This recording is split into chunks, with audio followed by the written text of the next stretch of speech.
Swala la haki zawj, haki ya mume, ni swala zito mno katika dini ya Allah subhanahu wa ta'ala, na haya ni maneno muhimu, maneno yaliyo na uzito katika dini ya Kiislamu, na ni wajibu na ni muhimu sana maneno haya kufahamika na kueleweka na kufika katika generation za watoto wetu wa Kiislamu, hususan wale mabanati ambao tunaowaoza, mabanati ambao wanaelekea kuoa. Ni muhimu sana kuelewa mada hizi, na hususan katika mlango huu kuelewa huquq zawj, haki za yule mume ambazo zinamwajibu yeye kama mke katika dini ya Allah subhanahu wa ta'ala. Haki ya zawj, nukta ya kwanza, a'zam min haqi ayi insanin akhar. Hawa wake tunawaoa, banati zetu tunawaoa, kabla hujamoza kwenda kumpeleka kwa mumewe, kaa naye umfahamishe aelewe kwamba katika Uislamu haqu zawji, haki ya mume, a'zam, ni kubwa kuliko haki ayi insanin akhar, kuliko haki ya binadamu mwingine yoyote.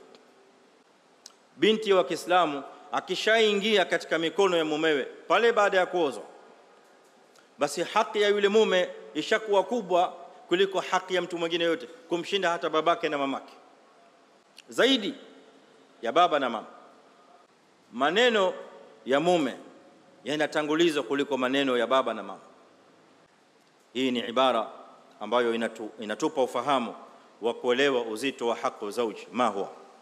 Ndio maana kuna umuhimu wa masala haya kufahamika kwa undani na kufahamika yaeleweke katika jamii za Kiislamu, ili maneno haya yakishaeleweka baadaye tutaona natija yake nzuri katika jamii. Haya mambo yanayopelekea kwa ndoa za watoto wa Kiislamu kuvunjika hovyo hovyo pasina sababu za msingi zitapungua mno. Maana moja katika sababu kubwa ni kule binti wa Kiislamu kutofahamu uzito wa haki zawji ma huwa.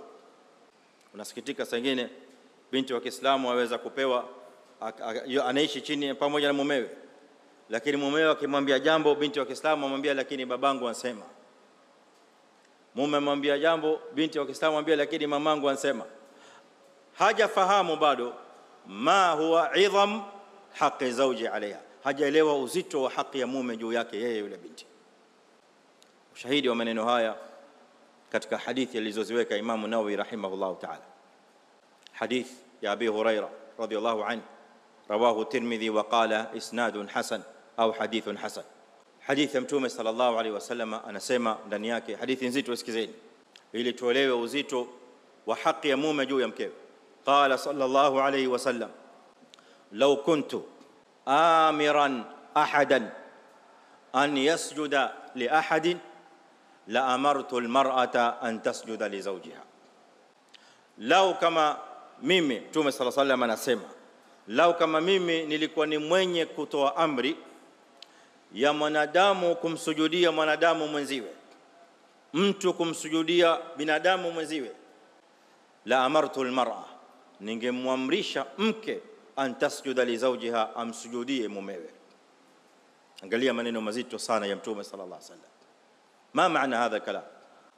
Maana ya ibara hii ni kuonesha, maana yake ni kuonesha uzito wa haki zawj ala almar'a, na kwamba hii haki ni kubwa mno kushinda haki ya mwanadamu mwingine yote. Mke akichangia katika mikono ya mume, hakuna cha baba tena, hakuna cha mama, hakuna cha ndugu, hakuna cha nani. Aliyoko mbele yake ni mume fakat. Haki yake inatangulizwa yule mume mbele ya haki hawa wanadamu wengine wote.